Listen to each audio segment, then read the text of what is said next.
Welcome everyone to the first official Gunners and Giggles podcast on my channel. This is episode 2. I've got my co-host here, Erkan Hassan. Yes, Bro, bro. how you feeling, man? Tell me.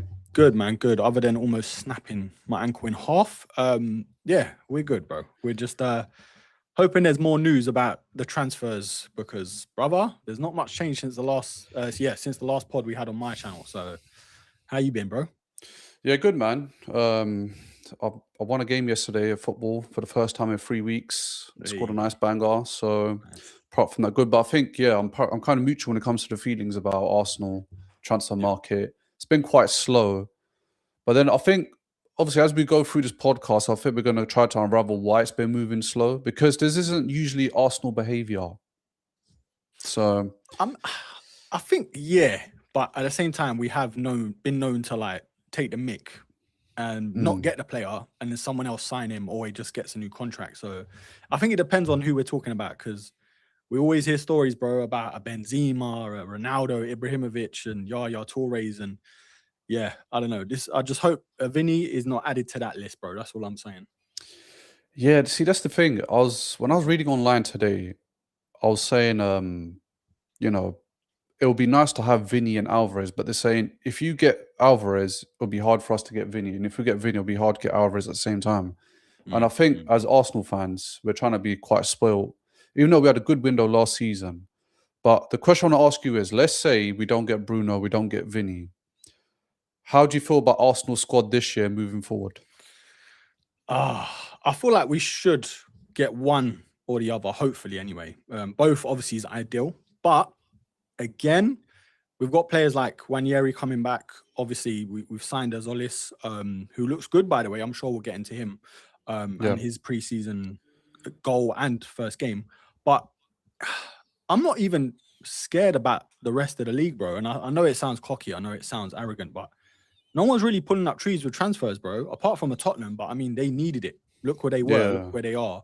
So again, I'm not worried. Like even City signing Anderson, yes, they spent all that money. Chelsea signing OAPs, bro. Who should we be scared of? Like I'll ask you now. Apart from Liverpool, who may be dark horses, but again, they've got players going to be leaving like Gakpo and then all the rest of it. They'll get a Barcola, but they're still banking on an Isak to hit the ground running, which he hasn't done for a while since the injury, especially, bro. But who are you worried about, man? Because I don't know about the squad at the minute. Yes, we can make signings and that, but if we go into the season as is, I don't think any other team like. I'm not scared of them, is what I'm saying. But what about you? Where do you sit? I do worry about Liverpool a little bit, but then again, I'm not at the same time. I know they lost 4-2 to Leeds the other day, and I know they played, the second team or whatnot. But with Liverpool, I think they've got a great manager, Prem proven, kind of like Maresca as well, Man City.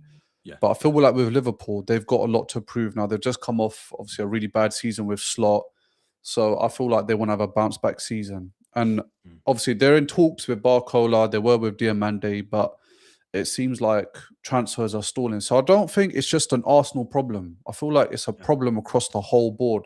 Kind of what you were saying before with Man City. Like they've been quiet. They've been very quiet this transfer window, which is surprising considering they've got a new manager. I would have thought they've been aggressive because he'd want his certain players to be in the dressing room, kind of like Xabi Alonso. I think Chelsea and Tottenham are probably the only two teams that have been really aggressive this transfer window.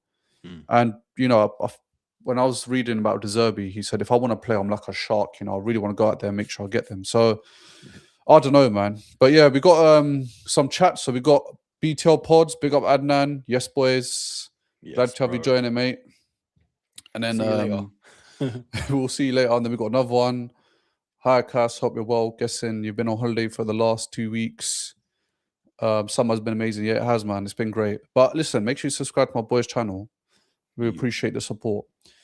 But yeah, I think the transfer window it's a really strange one because Arsenal, like I said, they're really aggressive. Butter's really aggressive, but I think with teams letting players go, it's a thing where they might want to have a replacement first, or obviously they want to recoup as much money as they can, especially like with the players like Vinicius Junior, Bruno. Like there's so many things behind the scenes that go down. Yeah. And we're not aware of. And then again as well, we have a lot of things that happen behind the scenes which just pop out of nowhere. Like Norgard leaving, I don't know if you read him, being linked to Everton.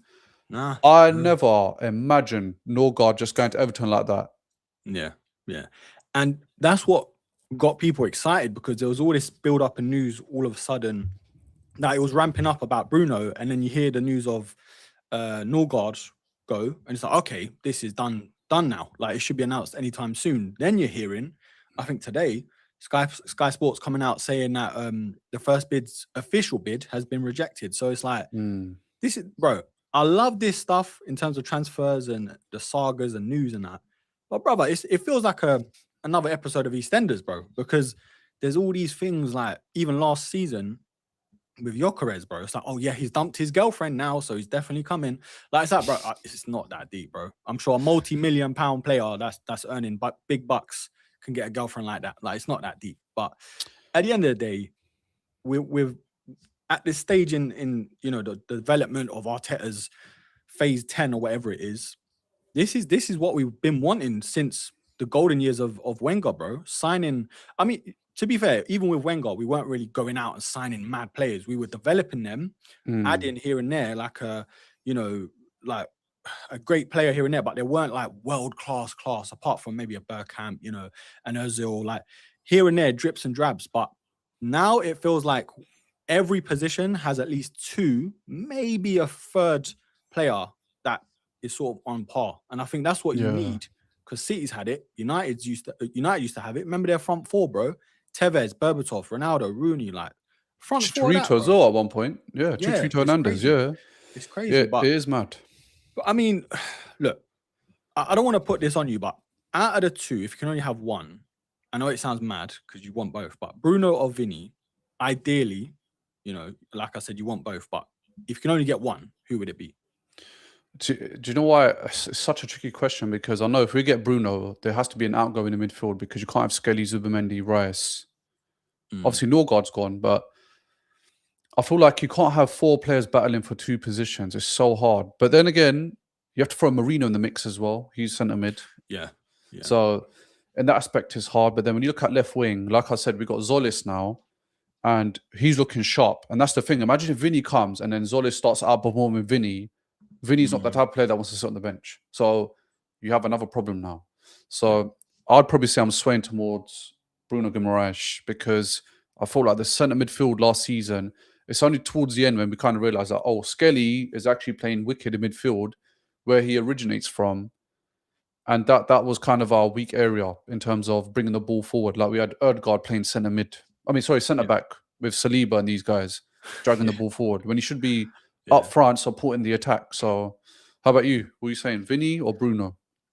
I mean, for me, it kind of feels like, who do we need more right now? Because Rice looks like he's going to have at least a couple months off. Yeah, hopefully, because he looks like knackered.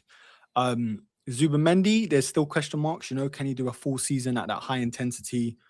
Last season he couldn't. First season, it's understandable. Our left wing, though, I mean, look, Zolis, there's big boots to fill on that left wing. I'm not saying big boots, like maybe one boot, because Trossard did a job when he had to, when he could, but he was more of a 12th man coming off the bench, impact player, clutch man. Martinelli, I don't want to talk about it. He gets on my nerves, bro. But I feel like we need a left winger more than a centre mid in terms of Bruno's, obviously, stature, what he brings to the team, because we kind of already have it with a Miles Lewis-Skelly in terms of that brute in the midfield, But yeah, I'd say Vini, bro.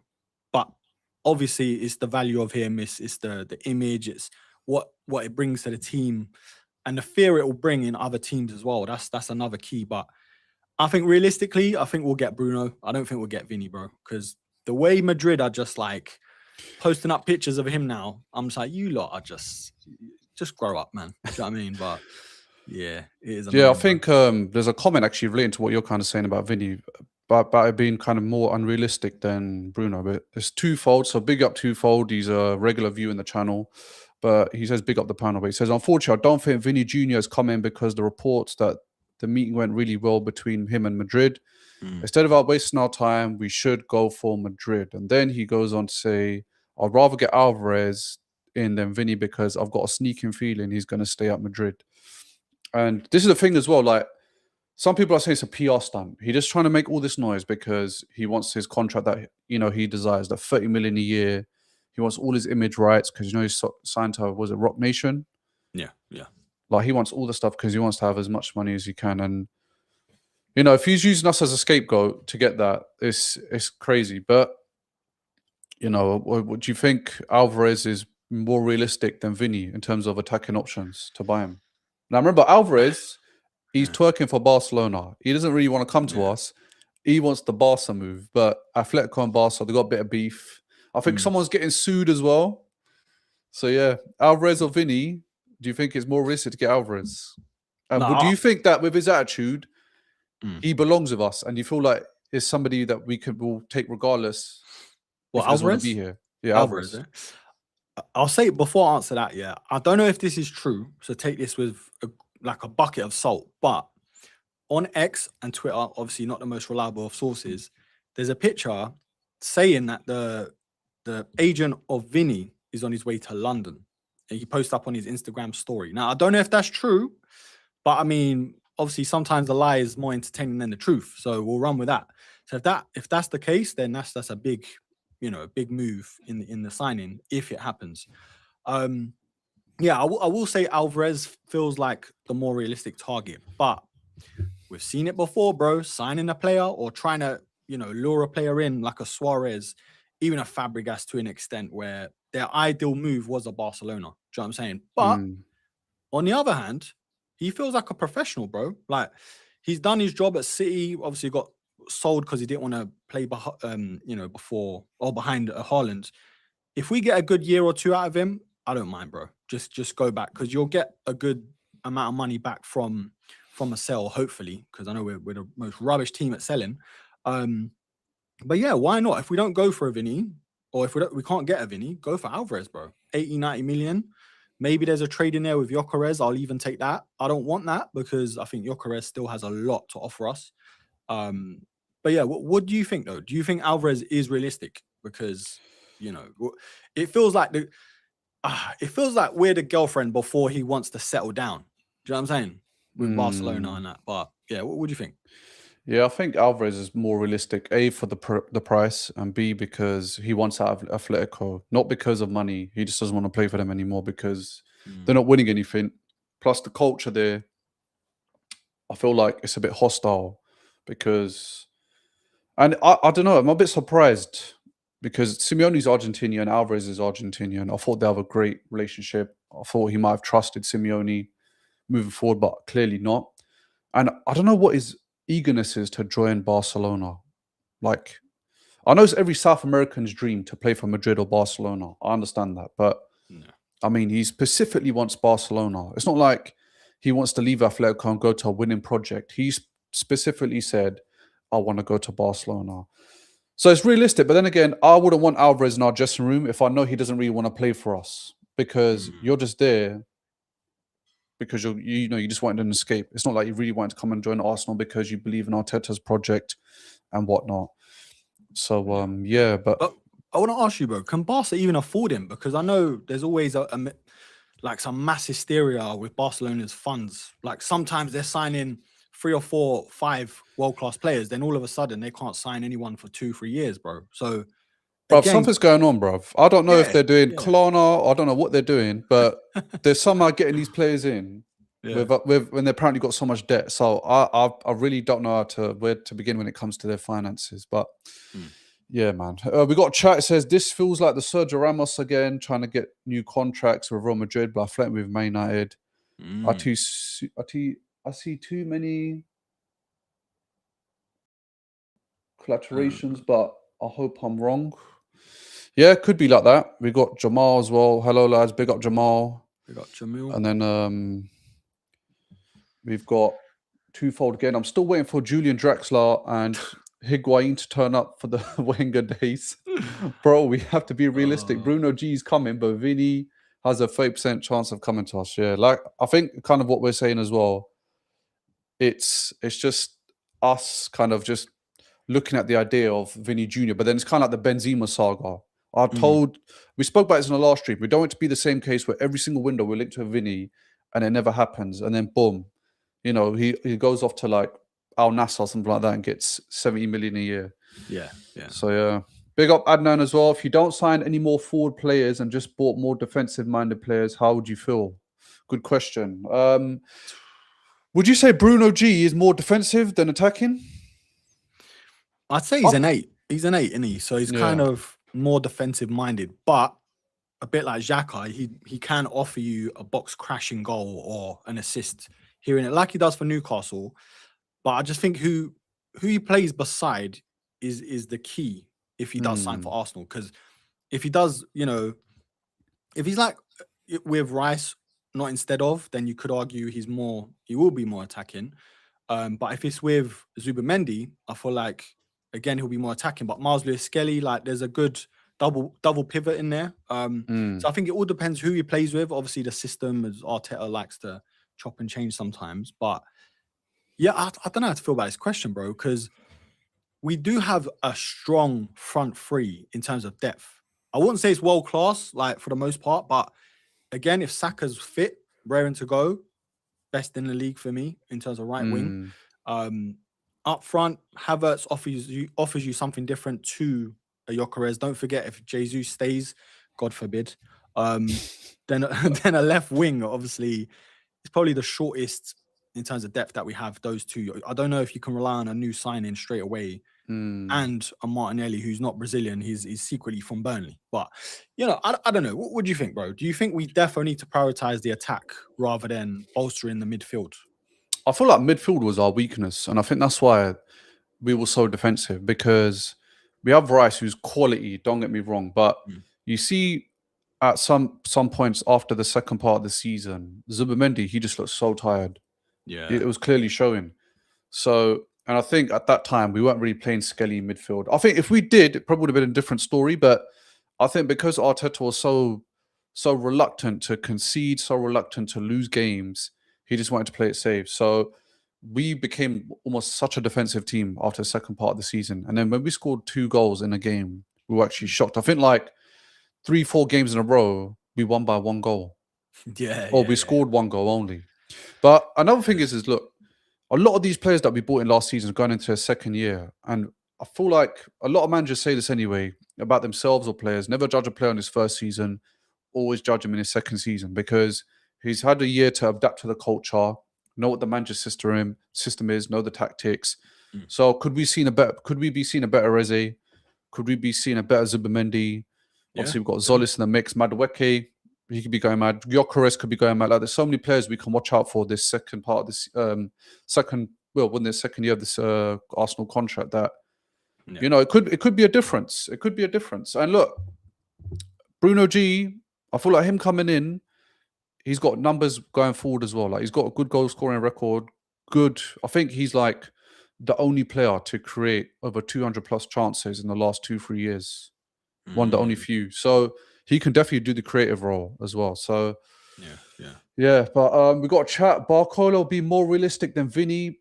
If Arsenal put down 130, we got him over Liverpool. But the thing is, I don't know if he's worth 130. I don't know if Alvarez, we can get him for 130 million pounds, no problem. But yeah, I don't think, in my opinion, I don't think anyway. No, Barcola's worth 130 million. How about you? No, I don't think so. I think the only way you break the bank is for a Vini and Mbappe, like these sort of players, because you're forgetting with the image rights and shirt sales and sponsors that he brings to us. Yes, the money gets recouped, but it also brings us in terms of like the worldwide appeal. I know we have it in abundance with Arsenal, but I mean, a Vini's following, do you know what I mean? Like, it all adds to the appeal of signing these sort of players for that money, because, bro, we've seen so many players be signed for ridiculous money, but the shirt sales alone, bro, probably pays for most of it, if not at least half. But yeah, Barcola, I think, yes, Champions League winner, PSG, French international, great signing if Liverpool get him. I'd love him myself, but again, you don't know what he can do consistently, and especially in the Prem. I'm not saying Vini can do it in the Prem, but he's done it against Prem teams consistently. Like, Barcola has to a degree, but not on the level Vini has. Do you know what I'm saying? But yeah, I don't know. Maybe 100 mil, probably. I think that feels about right. Liverpool kind of have to overpay because who wants to live in Liverpool? Do you know what I'm saying? No. I think they overpay at the minute anyway. Like they didn't for a long while. And obviously Isak, Wirtz, like these players, ridiculous money, bro. But yeah, I don't know, man. Not for that money for me. Yeah, no, I agree. But yeah, Adnan says Bruno G and Rice together is basically Anderson and Rice together, not an Nah, elite midfield. nah. I don't know, man. I have to disagree. Like Anderson and Bruno G are two different players, man. Anderson, he didn't really go forward as much, kind of sat back, didn't really contribute in terms of assists. But Bruno G, he's somebody that is a game changer compared to Anderson, in my opinion. Like if you bring him on, you know that he can do Rice's job and you can play alongside Rice. And you have to remember this as well. Like Bruno G and Tonali were, I think, the best midfield pair in the Premier League. And I think when Tonali and Rice, you can kind of compare them because they're kind of similar in a lot of aspects. Like Tonali's great at recovering the ball. He's great at, kind of bringing the ball forward. Not as effective as Bruno G, but that's where Bruno G comes in. So you've got two midfielders, offering different parts of the midfield game. Yeah, I think why the midfield was so flat for England with Anderson and Rice, they're both sixes, bro. I think Bruno's more of an 8. He's more of a Xhaka role. Yes, he is a great tackler. He breaks up play immense. But I think with Rice, his weakness is the attacking. He has great set pieces and all of that. Box to box, he can do it. But I think for me, where I've seen him more comfortable is the 6, bro. And we haven't had a player to go with him to complement as an 8, because Miles Lewis-Skelly, for me, he's still more defensive minded, although he does, crash the box here and there. But I think Bruno, bro, he's more of an 8 than Anderson being a 6. You know what I'm saying? So yeah, I've got to disagree as well, bro. Yeah, we've got another chat from Twofold. In my opinion, don't try to sign players from Real Madrid and Barcelona because they will only give away pensioners. We got really lucky with Ozil. They are the mafia boss of football club. Now, Vini Jr. is 26. He's hardly near pensioner age. I do agree that when Brazilians hit 30, especially wingers, they crumble. Douglas Costa, one of my favorite Brazilian wingers, when he hit 30, he was moving like me on the football pitch, fridge, yeah? It's just, I don't know, it's just like a Brazilian curse. Once they hit 30, the form dips. But do you agree that Real Madrid and Barcelona only give us the dead weight?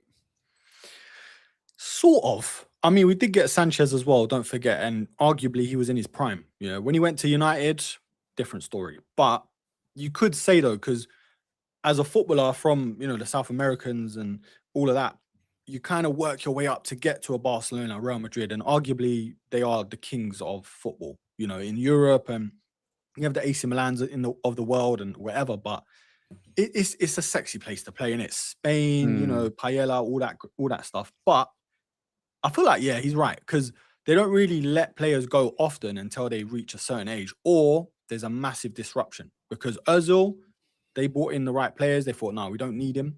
He was arguably probably the best 10 in the world at that point, Yeah. But they signed a Bale, no? So, I mean, for that money they spent on him as well, they were just like, yeah, we don't need a Mesut. So, yeah, I got to agree, to be fair. Yeah, I just want to say big up everyone in the chat. We've got 12 viewers. Make sure you get in the comments. We're responding to everybody's thoughts and takes on Bruno G, Vini, Arsenal in general. And what do you guys predict will happen with Arsenal this season? If they do sign Bruno, if they don't make any more signings, how do you feel about it? So make sure you get in the comments. But another chat. What needs to happen next season is Rice can't start until October, and Saka needs heavy rotation to get the best out of them. I agree. In terms of rotation has definitely helped Arsenal a lot this season. Obviously, it does provide Arsenal with less injuries. Rice as well needs rest. I think you'd have to be an Arsenal fan to realise that he's been running his socks off, and that when we watched him against England, he was not the same Rice as he was for Arsenal. Like, he was constantly holding on to his hamstring. And as an Arsenal fan, we're just fearful because we don't want another Jack Wilshere on our hands. Yeah, and we've seen like the likes of internationals being probably doubled since we were growing up watching these like nations leagues and how many qualifiers and all these things. There's so many more games, bro. Like, how many more ACLs are we seeing over the past 2-3 years alone? Let alone the hamstrings of the world and whatever else. But yeah, I think Rice, he's a can't even say the word. He's world Phenomenal, class, basically. brother. Phenomenal. There you go. That's why you're a teacher, bro. But no, he's elite, bro. And if I guess him being English holds him back in the sense of how you see him from a non-Arsenal standpoint. Because imagine he was Declano Risse, bro. You'd be saying he's at least £200 million player. He's world class. He's elite, better than Rodri. All of this, but because he's English, yes, they are overpriced because they are English, but you kind of see them differently and you feel like they're overrated. Do you know what I'm saying? But look now, bro, we paid 105 million for him back then. Look what Anderson's going for. Look what Steve Rogers is going for. Morgan Rogers. Do you know what I'm saying? I'm not saying Captain America now, but yeah, man, it's mad. Another chat. I wish you had Aubameyang and Alexis Sanchez in this team. Aubameyang, obviously, when he first joined Arsenal, phenomenal player. Alexis Sanchez, in my opinion, one of the GOATs for Arsenal. You know, definitely better than the Man United Sanchez. I think we can all agree. But yeah, imagine Sanchez on the left, Saka on the right, up front, first Aubameyang. Yeah. Do you feel like this? Do you feel like that front three would have walked away with the Premier League years ago if they were starting? Right off the season for everyone else, bro, this season. Because Saka and look, we saw what he did against France. I know it was a kind of a nothing game, that third place, fourth place playoff, but we know what he can do when he's fit and he gets a run of games. He's got the players around him that can play with him. Up front, Gyökeres, you know, he's still got to show me more than he has been. But Aubameyang, bro, I'm not going to lie, he's probably one of the best strikers, if not the best striker we've had since Henry.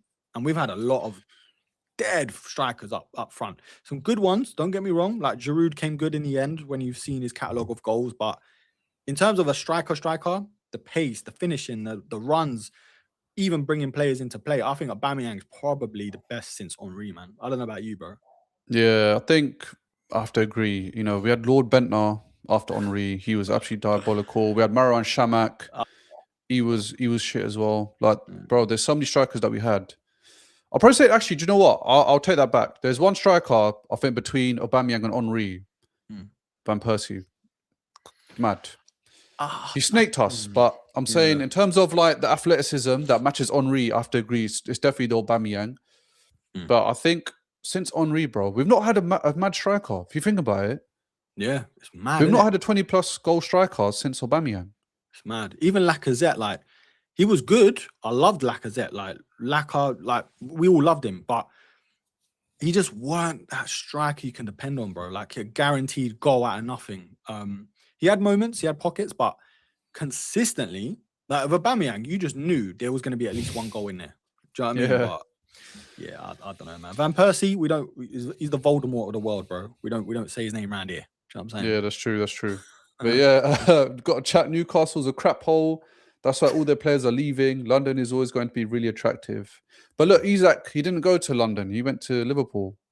So that's Newcastle, Liverpool, you kind of say that similar in terms of the way you live. And then got another one. What happened to Serie A League? Italian football is sad. Remember, they used to have all the best players in the world, and now it's gone downhill.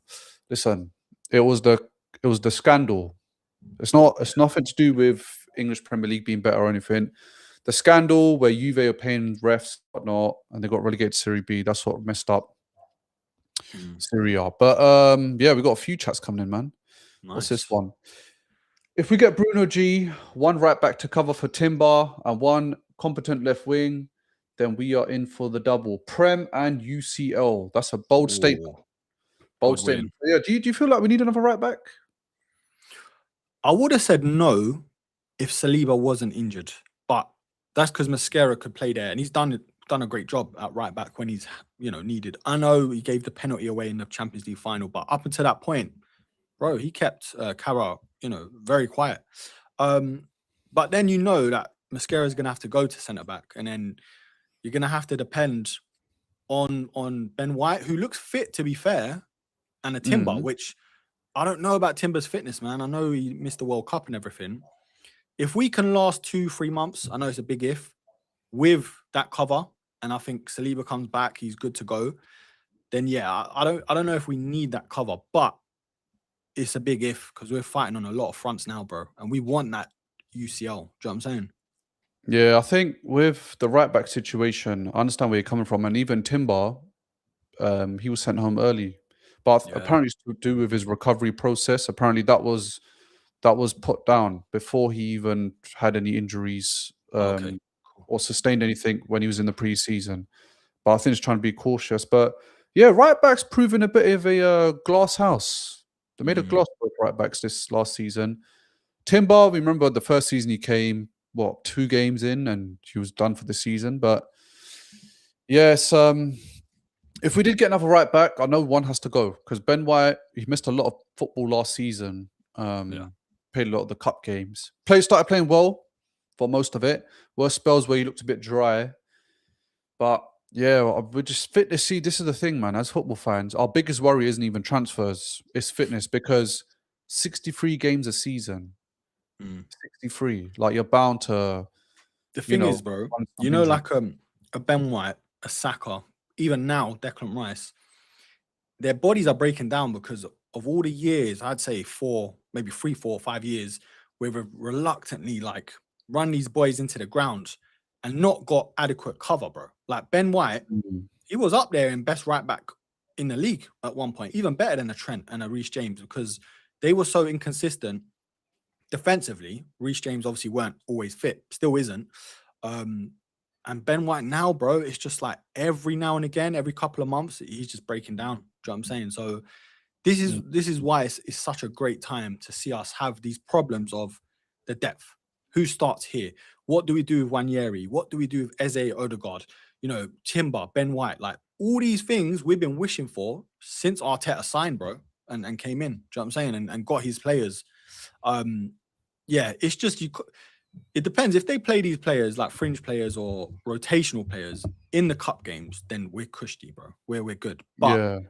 again, we saw last season, anything can happen. Havertz getting injured first game of the season against United, or someone just tweaking it on international duty. You know what I mean? Like you can't predict these things, bro. That's why I think you need at least 2 or 3 players solid that can back up in each position. Do you know what? If there was one player to pick that you did not ever, that you think that if he got injured, the whole team will crumble, who would you say? Ay. Do you know what? I would have said Rice, and I still say Rice. But I feel like if we are getting a Bruno, again, Mm. I'm not going to panic as much. I'm going to panic, but not as much because I know we've still got good midfielders in there. Miles Lewis-Skelly. I think the confidence of winning the league, a lot of these players are going to be like, bro, who are you talking to? Move out the way. Don't talk to me. Yeah. Address me as sir, I'd probably say Raya, though. Like David Raya, if he gets injured, we are Christmas turkey, bro, stuffed because you can't just go out and buy another keeper that's going to live up to what 3 golden gloves in a row. Like Yeah, 3 golden gloves, yeah. you can't replace that, bro. Like you can replace to an extent a Rice in midfield with a Bruno or a Gyökeres with an Havertz and Saka with a Madueke, but Meslier, bro, Kepa, I can't see that. Bro. You got more of a chance of me growing back my hair, brother. Do you know what I'm saying? But who do you think? What are you saying? I was probably thinking Rice as well, but I think you make a good point about Raya because I'm just thinking about now when Raya didn't play the 2 cup games, which is mad to me, and Kepa was in goal, bro. We lost both games. And I'm not saying Kepa's, the reason why we lost. I'm not saying that, but I'm just saying David Raya, 3 golden gloves in a row. Yeah. He is the league's best keeper right now. I know a lot of people were saying Donnarumma is going to come in and take everything away from him and he's going to win the league and this and that. No, listen, David Raya needs to get more respect on his name. We never, as Arsenal fans, when we let go of Ramsdale, I was one of the first to say it as well. Like, what are we doing? Like, we got a mad keeper, a 30 keeper. Why is he going? But then when you started seeing the way Raya was playing, the distribution of goal kicks, his ability to catch the ball from crosses, his reflexes, the goal saving, like the Premier League winning save, sorry, I should say, against West Ham. Oh, Like Fernandez. this is what showed us that hold up, we don't know football at Arteta because he kind of raised the bar. And look, we don't miss Ramsdale one bit. We miss him as a person, but I'm saying his goalkeeping ability, we don't miss him at all compared to having David Raya. Yeah. And look, I'll add to this before we move on. Every Premier League winning team has had a world-class keeper. And look, Spain don't even sniff at David Raya, but I'm good with that, bro. Keep him fresh for Arsenal. I hear it. Simeone, whatever his name is, Simone. Like you do you, brother. But every team throughout the years, Van der Sar with United, back in the day for us, Lehman, Seaman, Edison, Allison, like they've all been keepers where you're like, bro, I don't know if I can score against this brother today. Like, and Raya's, bro, his distribution's good for the most part. His saves are like match winning. But I think it gives so much confidence to the defense as well. Like Raya's there. Because, bro, when Kepa's in goal, you don't know what you're gonna get, bro. It's one of those. No, I hear it. But we got a chat. RVP was so good, but he was a snake. He sat on the injury table for years and one brilliant season and went to Man United. Yeah, I think he had 2 seasons that were pretty decent. Obviously, that one season where he scored like over 25 goals. One of our best players, but yeah. Ibs says Benzema, bro, don't give me PTSD. I've been hearing Benzema linked to Arsenal since secondary school. That's all I'm going to say. Twofold says Moyes Man United was the greatest season for a neutral. Oh yeah. Do you know? I'll tell you something mad about that as well. Like they had Falcao, Di Maria. These guys had ballers when Moyes came in. Like they gave Moyes the world. Yeah. It was beautiful, man. To see it as an Arsenal fan. We used to get bullied in school, bro. Every Monday. Oh, what was it? The 8-2 or whatever. Like all these matches, bro. It just gives me anxiety thinking about it, man. But yeah, I'm happy, bro. I'm happy. Another chat. Arteta's defo playing attacking football this season. I made a great point last stream. If you haven't seen it already, make sure you check Arsenal. My links in the description, and also the @ is underneath Erkin's tab. But yeah, just wanted to say that I made a great point. I said with Arsenal, getting Vini Jr. is kind of Arsenal, and obviously enhancing attack. Maybe even Zolis as well. But one thing we couldn't do was hold the ball up front. So bringing in Vinicius Jr., teams are going to try to set up to stop him. So is that our best form of defense by attacking? And I'm hoping that's what Arsenal do this season coming, because we did it for the first part. And it's kind of like after that, things kind of drop off. But I think when you have a weak area, whether it's right back, whether it's centre mid, I feel like it disrupts the whole team. Yeah. That's what it is. Like when you have one weak link, it does disrupt the whole team. Yeah. I'll add to that though, Cass. I feel like our left side has been so much weaker because of a Xhaka leaving. He added, bro, to this system, or the system that Arteta likes to play here and there with that, inverted winger, inverted fullbacks and all that, this, that, overload the midfield. Bro, Xhaka was so key to that season, that first season where we almost did it. And when he left, it was like a big hole. It was like, oh, bro, we were almost there because we signed the Rice that year. He went Leverkusen, and it was like, if Xhaka was still there, bro, we would have done it. We would have done it, man. But yeah, I think this is why I say a Bruno could be a replacement for a Xhaka all those years ago, because he does get in those pockets for a Newcastle. And then who knows, bro? Bruno Martinelli link up. I'm not ruling that out. Brazilian connection. So yeah, it's doable. Definitely, man, definitely. Chat says Raya's replaceable. Kepa is nowhere near, and Marcelo looks promising, but he's too young in terms of goalkeeper age. Yeah, I mean, he didn't have a bad season at Leeds. No, he was rubbish, bro. He was like towards the end, he was rubbish. I think at one point though, like he was being linked away from Leeds, like to some top clubs. I remember at one point because he was having some good spells, but you don't know. He's probably just sitting as third choice right now. Alvarez would be a better fit if Arteta's system, because he can play anywhere forward, has really good free kicks as well. I've mentioned that as well. Like with Alvarez, if you don't play him up front, you can play him left wing. Obviously, he's not as effective as playing up front, I don't think. But I mean, if he offers you left wing performances better than Martinelli, which I don't think is very hard to do, then I think it's still a win, because you've got a versatile player. So, Richie says, hope you guys are having a good summer. Yeah, bro, definitely you are. Definitely appreciate it. Can you have a good summer? Yeah, good, man. I mean, we've found our love for Call of Duty again. That's for sure. We've been playing that for quite a bit. But Yeah, man. So far, so good. I Can't think we complain. can all agree that everyone in the chat, if you're an Arsenal fan or you're not, if Arsenal start making some more signings, I feel like the summer is going to feel good because you can't wait for the Premier League to start. So Yeah. that's one thing. Got another chat. If Man City or Chelsea grab Bruno G, you know the whole Oh, fan base is turning on better. Yeah. Do you know what? Very, very, very good point. We've seen it already. Rogers snatched underneath our noses, literally with a click of a finger. And Chelsea are known to do that. They've done that for a while. They've done it to Tottenham quite a lot. Like Willian was supposed to go Tottenham. On his during the medical, got a phone call from Chelsea and his agent. And guess what happens? Becomes a Champions League winner and becomes Premier League winner. It's mad. But yeah, do you feel like Bruno G, if Chelsea came knocking on the door, that he'll choose them over us? I think if Hal was still there, I would have said no, because Hal would have been like, look, unless your heart's really in this move, just stay. Like, we need you, your captain, this, that. But with the Hal bombshell of him leaving, I can't see him staying there, bro. And thinking, I'm seeing all these players, my colleagues, great players leave, and I'm just here for the sake of it. Like, I can't see it happening, bro. I can't, because Chelsea have spent too much. They're bringing in all these players, and I think they've got that ban. I don't know if it's kicking off now or next transfer window, but yeah, I think Bruno is set on the Arsenal move. We heard him. Well, apparently he's said he wants the Arsenal move, and we've been in for him since Lyon or before Lyon, like whatever it was. Obviously, he went to Newcastle as well ahead of us.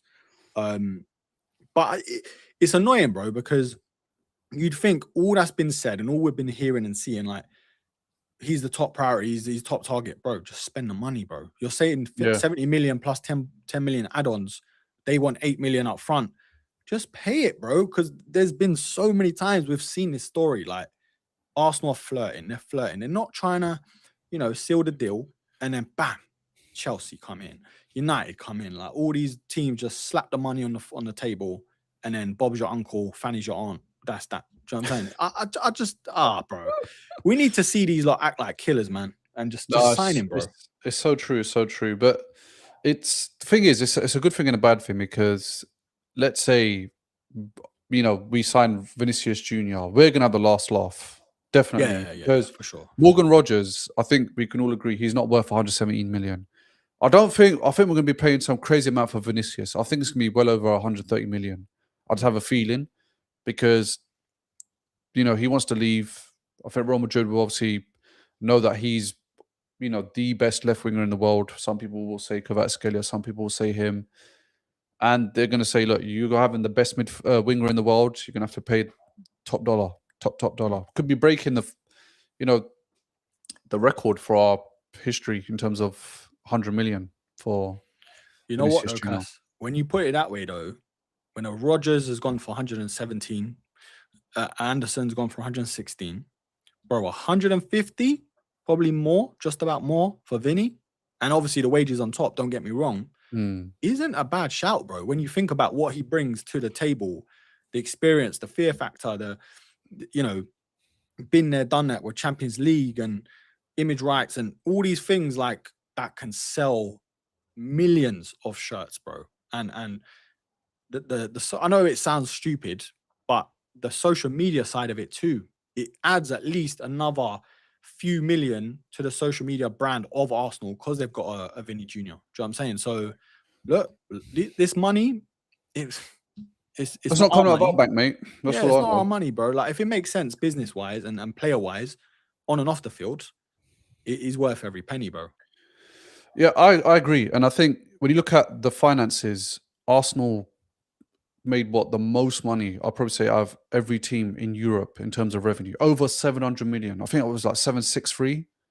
So if you spend 150 of that on a player, and the shirt sales are definitely going to skyrocket, you probably make 80% of that back in the first week from shirts alone. If you want to stay at the top, if you want to retain the Premier League trophy, if you want to bring in 1 billion, let's say for next year, you're going to have to keep the team a certain level, isn't it? You're going to have to keep it afloat with the best. Now, I'm not saying make the team full of superstars, but chucking in one Ballon d'Or player or Ballon d'Or worthy player into the conversation will definitely get the ball rolling in terms of that side anyway. Because yeah, our last Ballon d'Or nominee was who? Thierry Henry. Yeah, yeah. I mean, Rice, he's not up there, but he's kind of floating around top 5. Raya, I don't think. Can you say like a keeper's going to get Ballon d'Or anytime soon? I don't know, unless they do a madness. So Ballon d'Or, bro, it's such like a weird award because it's not even given based on merit. I don't know how it's given, yeah, but yeah, it's based on silverware. It's based on votes by the elites of football. So I don't think a keeper win. Like Cannavaro is probably the last player who wasn't an attacking player to win it, and yeah. that's saying a lot. Look how far back we're going now. When Cannavaro's playing for Madrid. Mm, But yeah, we yeah. got a few more chats. Start Kepa in the League Cup final was one of the worst decisions Arteta did. Yep, but I don't think we can purely say it's Kepa's fault. We lost the Carabao Cup. We played bad. I was there firsthand, so I can tell you for free, we played terrible.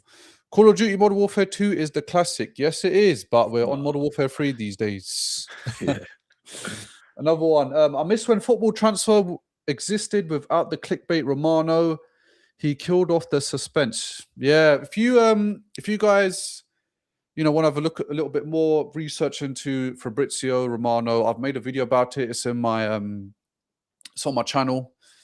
So yeah, I've just done a bit of a analysis about Fabrizio and how transfers were before. So check it out if you haven't already. But yeah, do you feel like Fabrizio is good for the game or bad for the game? Bro, I'll be honest. I hate transfer like saga, news and drama because back in the day, as kids without social media or whatever, you saw it in the paper. You're like, wow, we've just signed someone. Now it's like, okay, this guy's linked. This guy's being explored. This guy's doing this. This guy's wearing an Arsenal top.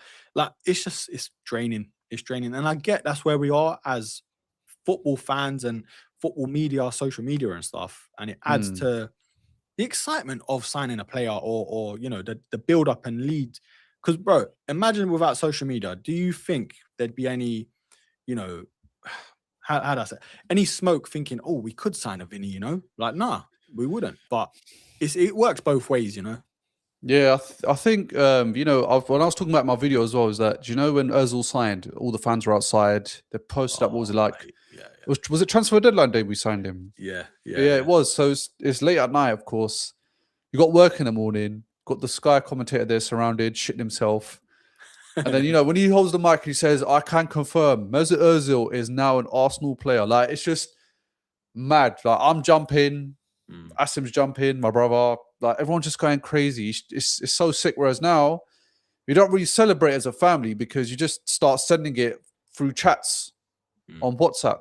You don't really get celebrated as a collective anymore through news outlets. But yeah. And yeah, but then half the again, time, sorry, bro, go on. half the time, it's just nonsense that allegedly, obviously not to put dirt on these guys' names because they are journalists and whatever, but apparently we've been hearing so many times that agents are paying these guys to ramp up the news and the fear factor of losing these players only to get more money on the table from a renewed contract or to put the price up for another team to pay for him. So yeah, man, I'm in agreement in that sense, bro. It's jarring.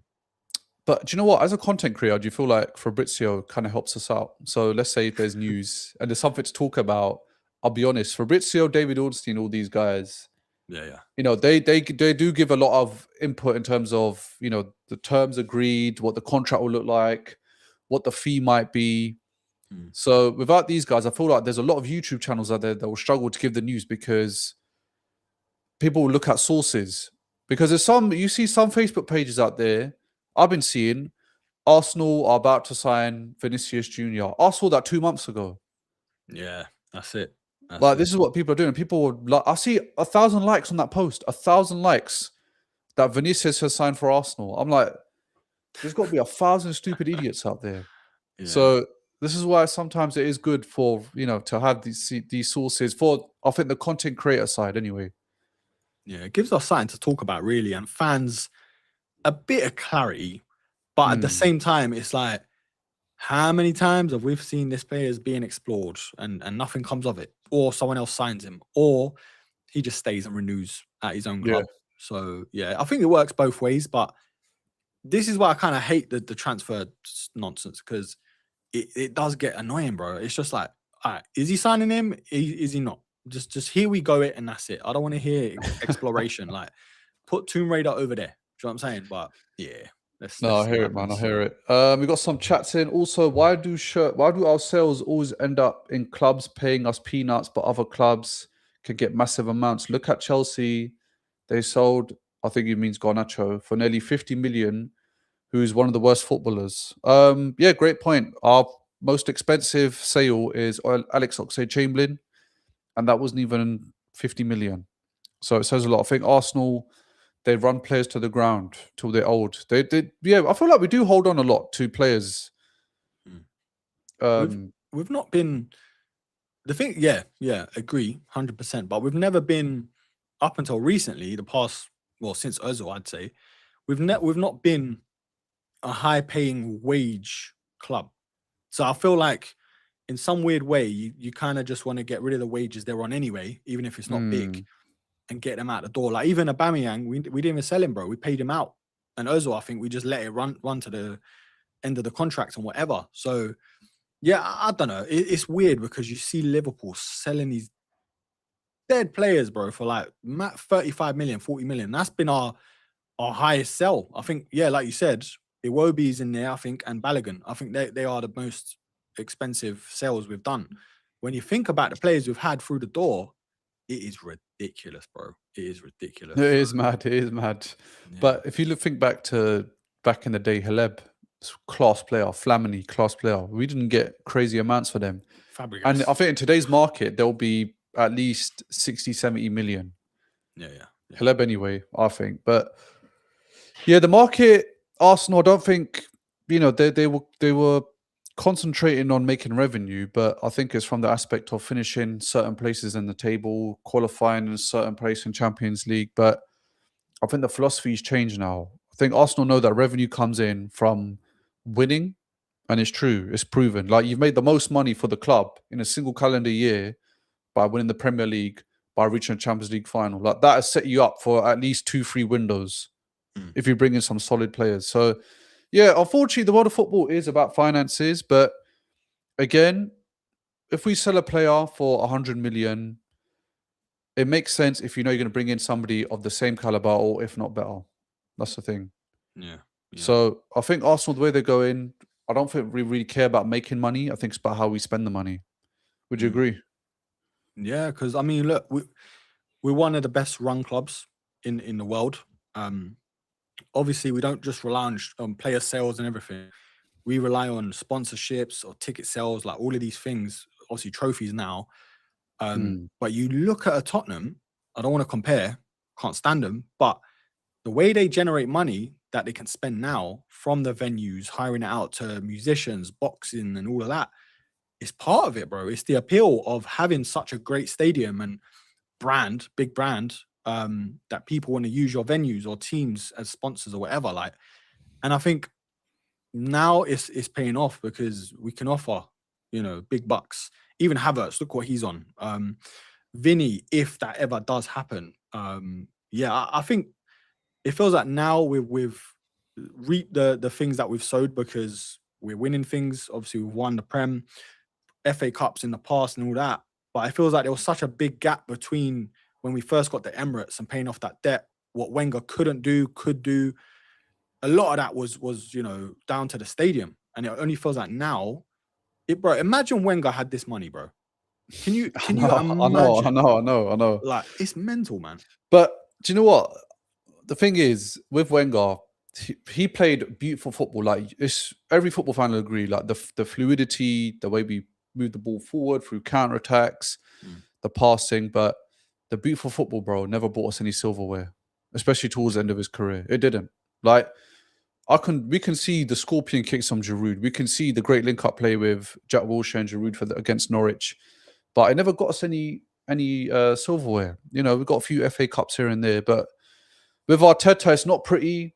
It does worry us sometimes. But look, since Wenger, 22 years, he's brought the Premier League home, And in 10 years' time, we're not going to remember defensive football. We're going to remember, Martin Odegaard, Saka, Arteta on his seventh season, lifted the Prem. And going back to your point about Tottenham, quickly, when they sold Bale and they made, they made, 90 million, 80 million, something like that? Silly money, yeah. Yeah, they made silly money. They signed all those players as well. They signed Ericsson, they signed Soldado, they signed Eric Lamela. Like a lot of these players, apart from Ericsson, I'd say, were flops.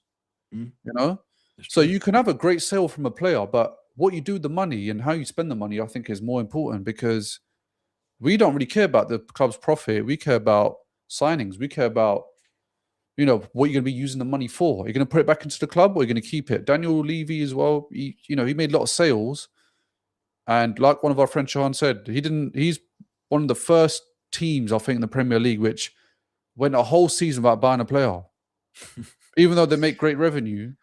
It's mad, yeah. It is mad. But then you've got like a United, bro, who have spent silly money, wages that haven't look, I will say they brought in the right players in terms of caliber, quality, names, positions, and all that. But something like flipped when they signed for United. It was like, bro, that's it. I'm on the money. I've got this manager, a Van Gaal at the time, a Moyes, like all these managers where it's like, I'll turn up if I want to, once every 10 matches, or not at all in some instances. So you can sign the players, bro, but it has to work. Like, for instance, look, we got Eze last season, 60 mil, something like that. Like, not mad when you think about it. This season, he probably would have cost at least 100, 90, 80 million. But that 60 million, hat-trick against Spurs, two more goals against Spurs, turn up against, in certain pockets. And he didn't have the best season, but he did what he had to do, bro. Like, these players don't have to cost the most. They just have to be pivotal. Like a Bruno, he's not going to cost 100 million, hopefully, but he'll be a key part of the squad. Do you know what I'm saying? If we get him over the line. Yeah, definitely. I agree. We can even talk about Gyökeres as well. The fee we got him for, I think, is great. Obviously, I know we had the add-ons and whatnot, but a player that scored almost the amount of goals that he's played the game for the club is crazy. Like, he had FIFA numbers. Like, so mad. First season. And to get him 65 million, and then obviously got the add-ons, I think it goes to about 80 million. But again, it's just great business. And even I think Nketiah is one of the most underrated businesses that we've done in terms of transaction. Got him on loan, obligation to buy, set amount, one of the best left backs in the league, probably Europe as well. And look, we pinned him down, and we're set for another few years. And then we've got Calafiori, somebody else that has been very pivotal, very, very comfortable with the ball going forward. And look, with Arsenal, if they do need to get players off the books, there's Wanyeri. I think we could get a decent buck for him. Lewis Skelly, if we got rid of him, we'd get a decent buck for him. That's 2 English players. You know what that means when it's English players? English tax. Double the English price. Tax, you're getting 100 million. Yeah, double the price. So, these are all the things that, come into play when it comes to Arsenal not selling. But Arsenal do have to get rid of a lot of players, man. I feel like Gabby Jesus, his wages. Hold on, Cass. We spoke about this last week on the stream. Have we got time? Should we do a keep sell? Go on, let's go. Let's do it. We'll wrap up. Yeah, we'll wrap up after it. All right, let's do that. All right, cool. You put the groundwork in terms of the players that you think. You put the players there. I'll give my verdict. You give yours. So, all right, cool. Do it that way. What are we saying? The ones that are in the Arsenal team, or just? I'd say the fringe players. Yeah, fringe if you players. Want ones that are kind of thereabouts. Obviously, chat, comments. Let us know. Let us know down there. Go on. Oh, go on. I want to kick off with the first one. Fabio Vieira. Sell that brother and block him. Block his number now, bro. What are you saying? Yeah, he needs to go, man. I don't know where he's going to fit. Like, it's because Eze's there now. He was meant to be that cam role, but yeah, I don't think he's going to come in. Jamal, we're just doing a keep and sell. You said, what did I miss? So we're doing a keep or sell. Okay, next player. Wanyeri. Ooh. Should we do keep, sell, or loan? Should we do keep, sell, or loan? Or just keep and sell? Keep and sell, because I think loan, man, it's going to be too much otherwise. Yeah. Nah, keep, man. I think even in Arteta said, I know we're dragging it out a bit, but Arteta even said he's come back a new man. So, you know, Okay. that's Yeah. good news. But yeah, I'd keep, bro. Okay. Another player, Skelly. He's been linked to United a few times. Ooh. That's the reason But why I'm you saying didn't it. get. So you keeping? Oh, sorry, Wanyeri? Wanyeri. Sorry, yeah, Wanyeri. Wanyeri, I'd sell him. Sell him. I'll sell him. Mad. I just have Why to think though? about Dalman. Think about Dalman. Because remember, when Yeri's playing on the right, you've got Dalman, you've got Saka, you've got Madueke. I think Dalman is showing a bit more promise on the upside compared to 1 year. I think what Dalman's development is kind of exceeding 1 year's development around the same age. And look, Dalman, he played against Girona. Man got an assist and a goal. So Yeah. it's just looking up for him. So I think it's going to be 1 year. It's going to be a difficult job for 1 year to dethrone Dalman. He's not. He's more of a 10, no. I feel like Arteta sees him more of a 10. I don't know. But he's playing in right wing though before he went out on loan. He's playing that Yeah, Saka role, but maybe because we've had Madueke. But again, 10 could maybe work, but then who are you going to sacrifice? Odegaard or Eze? I feel like it sounds mad, and I know he's the captain, but I feel like Odegaard's not got many seasons left, you know. Yeah, what is he, 27, 28 now? He's coming towards Yeah. the latter stages of 20. So And yeah. Wanyeri, he's only 19 when you think about it. Yeah, Do you know what I true, mean? man. So, True. but yeah, obviously that's fair. That's fair, man. Yeah, I'm just looking at it from the point of view where will he get game time? So that's why I'm getting rid of him. I'm not saying he's a bad player. I'm not saying he's shit. I'm saying in terms of will he get playing time? Yeah. Another player, who did I say? Lewis Skelly. That's it. Miles Lewis Skelly. Oh no, you got to keep, bro. I think what he's done recently in that midfield. I know back in the day he was a midfielder playing left back, but you could tell like the games he started at his age, mental, and he's turned up. He offers you something in midfield that we don't have, even a Rice and all that. Breaking the line, striding, galloping forward. Yeah, definitely keep, bro. Yeah, I agree. I like Skelly a lot. I think we've seen him in midfield last season, especially against Fulham. One of his best games playing in midfield, even against PSG. Yeah. He did really well. He did really, really well. I felt sorry for him because you're throwing the deep end, and I know he wishes he played in midfield from the start of the season because he would have been way more experienced, more composed, more comfortable.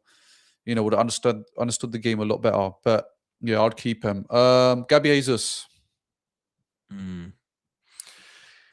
I want to say sell because of the wages, because he's probably fourth in line when you think about it. We've got Marino, Gyökeres, and Havertz. But again, your squad can be dropping like flies throughout the season. So it's kind of, I'm still going to sell, man. Just Yoga Benito over here, bro. Just get out of here, man. Do you know what I'm saying? Yeah, I'm going to sell him as well, man. He's just not effective in games as he used to be. There was a point where he kind of outdid Gyökeres for a bit, but again, just too injury prone, man. So, and plus the high wages and the age, so I'm getting rid of him. Another fringe player I'd probably say is Havertz. Oh, it's a tough one, man. Like we've seen him have some brilliant moments, bail us out when no one else could, better than Gyökeres. But I think one more season, keep him. One more season, like we have to, bro, because I can't rely on Gyökeres alone as a starting striker. Do you know what I'm saying? I love Havertz, bruv. I'm not even trying to be gay, but I love Havertz. Like I think he's such a good player, and I think you know what? If he has a player like Gyökeres, they play well off each other. I'm telling you. Yeah. He's so unselfish. And when it comes to goal kicks, but this guy wins everything in the air. I know people cuss him out, whatever, but listen, this guy went from centre midfield to playing attacking mid to playing strike, and he bagged 14 goals before he got injured. When we went to when we played PSG and got knocked out in the semis. Yeah. Well, he did score in the final, to be fair, didn't he? Do you know what I'm Yeah, saying? he did. So, Yeah, that's what I'm saying. They scored in the final as well. That's exactly so true, so true. Another player. Another fringe player. Martinelli. Oh yeah, Martinelli. Yes, good shout. If we don't get anyone, I do like Martinelli's work ethic, man. He does separate him from a lot of the players on the team. And I think if he comes on as a sub, I'd be happy with that because I think Zolis, he looks very, very promising. I know it's only been one game, but I think as a backup player coming off the bench, I think Martinelli not bad, man. To see at the last 20 minutes. How about you? I don't want to, but I'm gonna have to say keep because we're very light on that side. If we don't get a Vini, which I don't think we will, if we don't get an Alvarez, which again is unlikely, Barcola's obviously going Liverpool. I don't know, like, can we rely on Azolis? Who else can play left, bro? Do you know what I mean? Because we love an inverted winger. And again, he is a decent player in the Champions League. I think he was our highest goal scorer in the Champions League. So he is that sort of guy when you're playing these European teams off the bench as well. The goal against City that nicked us that point at home. The Bayern Munich goal, you know, like all these things, bro. What's AB saying about Chelsea, bro? What's he saying? Make sure you get in the chat, guys. We're doing a keep or sell Arsenal. But yeah, we got a chat from AB. Mudryk coming back like a new signing, rejuvenated the squad. Yeah, bro. I mean, if I was taking steroids, I'll definitely be rejuvenated. Do you get what I'm saying? So yeah, we just got to see what happens with him and Xabi Alonso. Good question by Jamal. If you could bring back a player sold, who would it be and why? Ooh. Is it a player though that's playing, or like could they be retired? Or the end? Could it be a retired player or a player that's playing? That's because I think it's got to be Sanchez, isn't it? I think Sanchez, bro. Yeah, like Sanchez, in his man. prime, of course, but I feel like that would be the missing piece of the attack. Because imagine Gyökeres is Gyökeres, yeah. Don't get me wrong, but if he had the wingers of a Saka fit and a Sanchez in his prime, Gyökeres, bro, Naldo, mate, because he'll be banging in them goals, bro. Do you know what I'm saying? Oh, you said player playing. All right, I've got one. Oh, okay. Yeah. Now, you might be a bit surprised, but I always say to people, like my brother especially, if this specific player was back with Arsenal with the style of play we have, bro, I think we would have won the league time ago. Yeah, Olivier Giroud. No. Are you retired, no? I feel like he's retired. No, he's still playing, man. Plays for Lille. Played for Lille, yeah. But he's the only one that I can think of right now, because obviously he's still playing. Remember, that's the rules. He has to be playing, not retired. But I think Olivier Giroud, if he came into this Arsenal side at his peak, not now, I feel like he'll be sick. Yeah. In that case, I'd say Aubameyang, because I know he's still playing. He's still doing his thing. But I don't know, man. Like, the pace was electric. The finishing was mad. And the runs in behind, bro. Can you imagine an Odegaard into a Aubameyang? Do you know what I mean? Like a Rice breaking the lines and then back. No, No, it's true. But yeah, last question before we wrap it up. Keep, sell, loan, Havertz, Jesus, and Glock 19. Glock 19. Okay. Go on, you go Glock first. 19. It's Glock 9, bro. That's a mad one.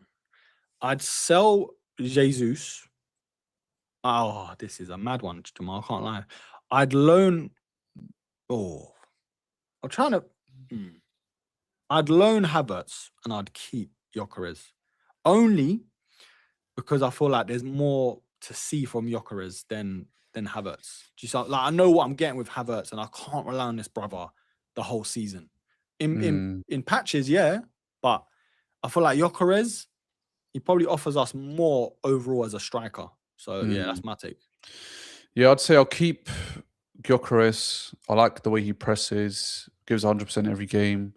I'll loan Havertz and I'll get rid of Jesus. Just because Havertz is aged, and I feel like with Havertz, you know, he can score in big games.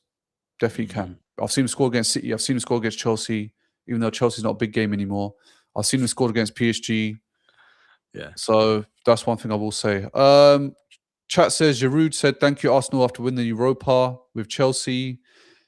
Never Giroud. Yeah, true. Yeah. Very, very true. Yeah.